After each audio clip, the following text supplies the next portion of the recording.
குட்டீஸ், welcome to my channel. எல்லாரும் எப்படி இருக்கீங்க? நல்லா இருக்கீங்களா? நான் ரொம்ப நல்லா இருக்கேன். நீங்கள் நல்லா கடவுள்கிட்ட வேண்டிக்கிறேன். அப்பப்பா இந்த வீடியோ பக்கமே மனசு வரமாட்டேன்னுது. நான் வேற ஏன் 4 நாளாக வீடியோ வரல அப்படின்னு உங்ககிட்ட ஆரம்பிச்சேன்னா, அதில் ஒரு சில பேர் வந்து சொல்லுவாங்க, நீ வீடியோ போடுன்னு உன்னை யாருமே கேட்கல அப்படின்னு சொல்லிட்டு சொல்லுவீங்க. அது எனக்கு நல்லாவே தெரியுது.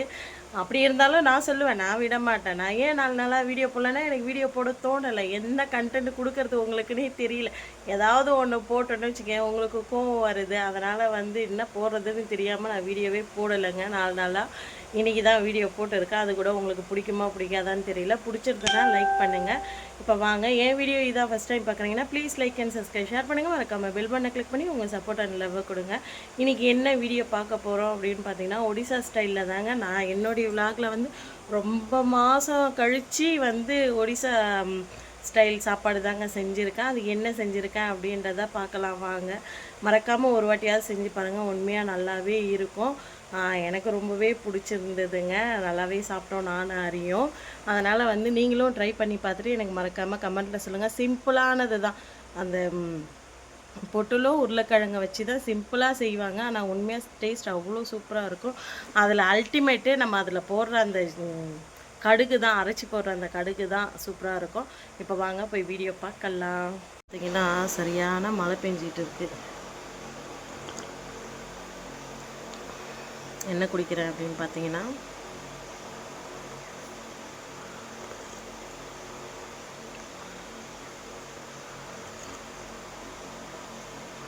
தொண்டைக்கு நல்லா இருக்குதாண்ணா. இஞ்சி கொஞ்சம் காட்டமாக இருக்கிறதுனால, நைட்டே இஞ்சி தட்டி போட்டு வச்சதுனால. சரி, ஓகே, என்ன சாப்பிட்றன்றதை பார்க்கலாம்.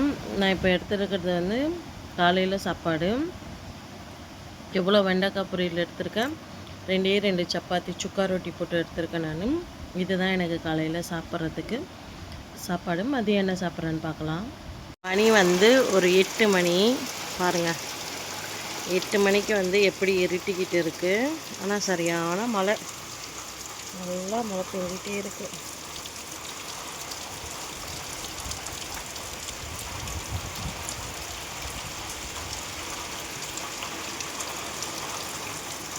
ஆனால் கிளைமேட்டு செம்ம சூப்பராக இருக்குது.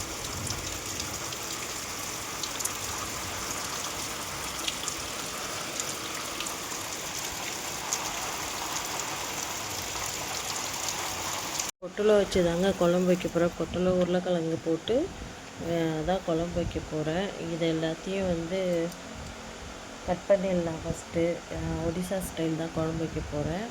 இது எல்லாத்தையும் கட் பண்ணிவிட்டு அதுக்கு தேவையான பொருட்கள் என்ன அப்படின்றத இப்போ நம்ம வந்து பார்த்துடலாம்.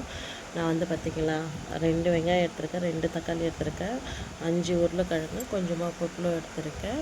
இது எல்லாத்தையுமே கட் பண்ணிவிட்டு பார்க்கலாம். இப்போ இதுக்கு வந்து போடுறதுக்கு மசாலா ஒன்று வேணும்ல. ஒடிசா ஸ்டைல்னாலுமே அதுக்கு தனியாக மசாலா இருக்கும்ல. அந்த மசாலா என்ன அப்படின்றத நம்ம ஒரு வாட்டி பார்த்துடலாம் வாங்க. இதெல்லாம் கட் பண்ணி முடிச்சுட்டு நான் அதுக்கப்புறம் என்னென்ன மசாலா எடுத்து வச்சுருக்கேன் அப்படின்றத உங்களுக்கு காமிக்கிறேன். நான் எல்லாத்தையும் கட் பண்ணிட்டேன். இங்கே பாருங்கள்,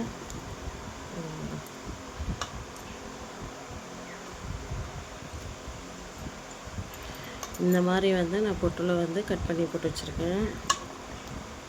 அதுக்கப்புறம் உருளைக்கிழங்கு வந்து தோல் செய்துட்டு இந்த மாதிரி, ஏன்னா இது லைட்டாக எண்ணெயில் வந்து வதக்கி எடுக்கணும்.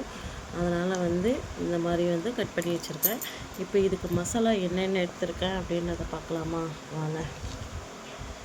பாருங்கள், கடுகு, ஒரே ஒரு காஞ்ச மிளகாய், ஜீரகம், பூண்டு, இஞ்சி, ஒரே ஒரு வெங்காயம் அரைக்கிறதுக்கு. நான் என்ன பண்ணுவேன்னா, இப்போ இந்த 2 தக்காளியுமே இது கூட சேர்ந்து வந்து அரைச்சிடுவேன். நான் அரைச்சிட்டோன்னா கொஞ்சம் கிரேவிக்கு நல்லாயிருக்கும் அப்படின்றதுனால வந்து நான் இதை அரைச்சிட்றேன். அது கூட சேர்ந்து இதை வதக்கவும் செய்யலாம். இன்னும் ஒரு வெங்காயம் எடுத்து வச்சுருக்கேன், அது தாளிக்கிறதுக்கு. இப்போ இது எல்லாத்தையுமே நம்ம அரைச்சி எடுத்துகிட்டு வந்துடலாம். இது தாங்க இதுக்கு தேவையான மசாலாவே, இந்த குழம்புக்கு தேவையான மசாலா இது தான். ஓகே, இப்போ நான் அரைச்சி எடுத்துகிட்டு வந்துட்டு பார்க்குறேன். இப்போ வந்து பார்த்திங்கன்னா எண்ணெய் கொஞ்சமாக இருக்குது. இது நேற்று அப்பளம் பொரிச்ச வானல் எண்ணெய் அதில் ஊற்றிட்டு எடுத்து வச்சுருக்கேன். இப்போ பொட்டலம் எடுத்து வச்சுருக்கேன். போட்டுடலாம். எண்ணெய் சூடாகிடுச்சு. போட்டதுக்கப்புறம் இது கூட வந்து கொஞ்சமாக மஞ்சத்தூள், உப்பு சேர்த்து ஆட் பண்ணிக்க வேண்டியதுதான். பாருங்கள், மஞ்சத்தூள் ஆட் பண்ணியாச்சு, உப்பு ஆட் பண்ணியாச்சு. இதை நல்லா நம்ம வந்து வதக்கி விட்டுக்கலாம். இது நல்லா கொஞ்சம் வதங்கட்டும்.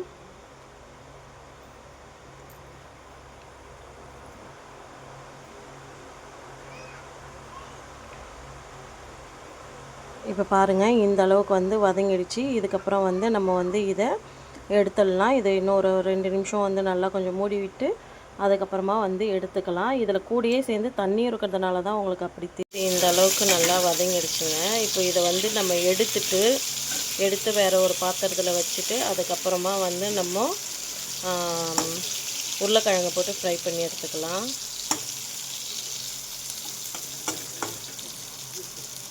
வாங்க மசாலாவை எல்லாத்தையுமே வந்து நம்ம இதில் மாற்றிடலாம். ஓகேங்களா, மாற்றிட்டு பார்க்கலாம். மசாலா வந்து மாற்றியாச்சு. இப்போ நம்ம அது நல்லா பேஸ்ட்டாக அரைச்சி எடுத்துகிட்டு வந்துடலாம். இப்போ இந்த பக்கம் உருளைக்கிழங்கையும் போட்டாச்சு. இது நல்லா வந்து ஃப்ரை ஆகட்டும். இங்கே பாருங்கள், இதை வந்து இந்த அளவுக்கு நம்ம ஃப்ரை பண்ணி எடுத்தாச்சு. மசாலாவை போய்ட்டு அரைச்சி எடுத்துகிட்டு வந்துடலாம். இங்கே பாருங்கள், மசாலா வந்து இந்த அளவுக்கு அரைச்சாச்சு. ஓகே, இப்போ நம்ம வந்து உருளைக்கிழங்கு நல்லா ஃப்ரை பண்ணி எடுத்ததுக்கப்புறம் நம்ம வந்து தாளிக்க ஆரம்பிச்சிடலாம். கடுகு சேர்த்து பாருங்களேன், அவ்வளோ டேஸ்ட்டாக இருக்கும் அந்த குழம்பே. ரெண்டையும் பொரித்து நம்ம எடுத்து இப்போ தட்டில் வச்சாச்சு. இப்போ வந்து நம்ம தாளிக்க ஆரம்பிச்சிடலாம். ஓகே, இப்போ வாங்க தாளிக்க ரெடி பண்ணலாம். உப்பு வந்து காலி ஆகிடுச்சு. அதனால் இப்போ நம்ம கடைக்கு போயிட்டு உப்பு வாங்கிட்டு வந்துடலாம். உப்பு வாங்கிட்டு வந்து குழம்பு தாளிக்கிறதுக்கு ஆரம்பிச்சிடலாம். வாங்க இப்போ கடைக்கு போயிட்டு வரலாம். மழை கொஞ்சம் விட்ட மாதிரி இருக்குது. மழை இப்போ தான் விட்டு இருக்கே. கடகடன்னு ஓடி வந்துடலாம். அப்புறம் இல்லைனா மழை பெய்ய ஆரம்பிச்சிடும். வாங்க கடைக்கு போயிட்டு வந்துடலாம். நான் பேக் கேமராவில் காட்டிட்டு போகிறேன் எப்படி இருக்குன்னு பாருங்கள். இங்கே பாருங்கள், நம்ம மல்லிகைப்பூ செடி நல்லா பலன்னு வளர்ந்துருக்குது. அன்னைக்கு தாங்க இங்கே கஷ்டப்பட்டு இங்கே இருக்கிற செடி எல்லாத்தையும் போடுங்கன்னு திரும்ப செடிங்கெல்லாம் வளருது. நம்ம வீட்டு வாசலுக்கு எதிர்க்க ஒரு மாங்காய் செடி வச்சுருந்தோம். அதை அநியாயமாக அப்படிங்க போயிட்டாங்க. கடவுளாக பார்த்து இந்த இடத்த ஒரு மாங்காய் செடி வருது. வளரட்டும் நல்லபடியா. ஐயோ, நான் போட்ட கீரை செடி வந்துடுச்சுங்க. இது பாருங்க, தெரியுதுங்களா? சும்மா அரைக்கீரை இருக்குதுல்ல, அந்த அரைக்கீரை விதையை எடுத்துகிட்டு வந்து கொஞ்சமாக தூவி விட்டேன். வளர்ந்துருச்சு. நல்லா தான் இருக்குது. வாங்க போயிட்டு வந்துடலாம். எனக்கும் ஆசை தான் நல்லபடியாக வந்து செடிங்க வச்சு வளர்க்கணுன்னு. பட் என்ன பண்ணுறது, முடியாதே. ஓகே, கடையாண்ட போயிட்டு பார்க்கலாம். வாங்கிட்டு ரிட்டன் வீட்டுக்கு வந்துக்கிட்டு இருக்கேங்க. 2 பாக்கெட் உப்பு. வீட்டுக்கு போய்ட்டு சமைக்க ஆரம்பிக்கலாம். இதுலேயே கொஞ்சமாக எண்ணெய் ஊற்றிக்கலாம்.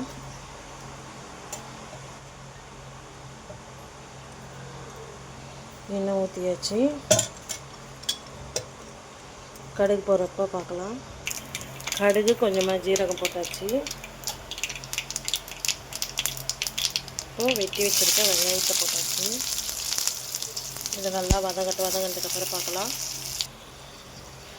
இப்போ வந்து நல்லா மசாலாவை சேர்த்தாச்சு. இது நல்லா இந்த மசாலா வந்து வதங்கட்டோங்க.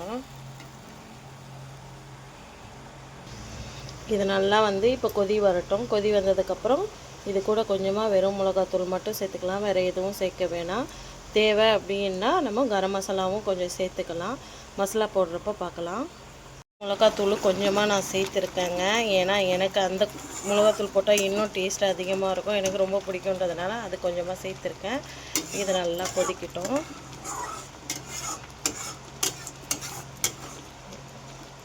கொதித்து எண்ணெய் நல்லா மேலே பிரிஞ்சு வரட்டும். அப்போ பார்க்கலாம். இது வதங்கிடுச்சுங்க. இதை வந்து நம்ம கொட்டிக்கலாம். இப்போ வந்து கொட்டி கொஞ்ச நேரம் வந்து இந்த மசாலாவில் வந்து பரட்டி விடலாம். இதை வந்து இப்படியே கிரேவியாகவும் கொஞ்சமாக தண்ணி ஊற்றி கொதிக்க வச்சு சாப்பிட்றதுக்கு நல்லாயிருக்கும். குழம்பா சாப்பிட்றதுக்கும் நல்லாயிருக்கும். இப்போ நான் இதில் வந்து தண்ணி தான் ஆட் பண்ண போகிறேன். அதுவும் சுடு தண்ணி தான் ஆட் பண்ண போகிறேன். தண்ணி ஆட் பண்ணிட்டு பார்க்கலாம். லாஸ்ட்டில் நம்ம கொஞ்சமாக கொத்தமல்லி தலை இருந்ததுன்னா போட்டு லாஸ்ட்டில் இறக்கிடலாம். அப்படி இல்லைன்னா லைட்டாக கரம் மசாலா தூவிட்டு நல்லா கொஞ்சம் கொதி வந்ததுக்கப்புறம் ஆஃப் பண்ணிடலாம். எங்கள் 2 பேருக்கும் இந்த அளவுக்கு குழம்பு போதும். அதனால் வந்து நான் இந்த அளவுக்கு வச்சுருக்கேன். கொஞ்சம் இன்னும் கொதிக்கணும்ல, கொஞ்சம் கொதிக்கணும். அதனால் வந்து இந்தளவுக்கு இருக்குது. கொச்சதுக்கப்புறம் கொஞ்சம் திக்காக மாறிடும், அப்போ பார்க்கலாம். இந்த அளவுக்கு கஸ்தூரி மெத்தி எடுத்து நான் கையால் வந்து இந்த மாதிரி கசக்கி இப்படி போட்டு அவ்வளோதாங்க. குழம்பு மணக்க மணக்க குழம்பு ரெடி. ஒடிசா ஸ்டைல் பொட்டலோ ஆலு உருளைக்கிழங்கு குழம்பு ரெடி. பொட்டலோ ஆலு உருளைக்கிழங்கெல்லாம் ஒன்று தான், உலர்றேன் நான் ரொம்பவே. சரி ஓகேங்க, இப்போ தோசை ஊற்றிடலாம். திருப்பிங்க பிடிச்சிருக்கோம். நம்பரை பிடிச்சிருந்தா please like and subscribe share பண்ணுங்கள். மறக்காம பில் பண்ண கிளிக் பண்ணி உங்கள் சப்போர்ட் அண்ட் லவ் கொடுங்க. பாருங்கள், பார்த்து பத்திரமா இருங்க. நெக்ஸ்ட்டு ஒரு வீடியோவில் பார்க்கலாம். எனக்கு இன்றைக்கி கொஞ்சம் வேலை இருக்குது. மழை, சரியான மழை வெளுத்து வாங்கிக்கிட்டு இருக்குது. இந்த மழை கொஞ்சம் விட்டதுக்கப்புறம் தான் போய் வேலையெல்லாம் பார்க்கணும். பாய்ங்க, நெக்ஸ்ட் வீடியோவில் பார்க்கலாம். பார்த்து பத்திரமா இருங்க எல்லோரும்.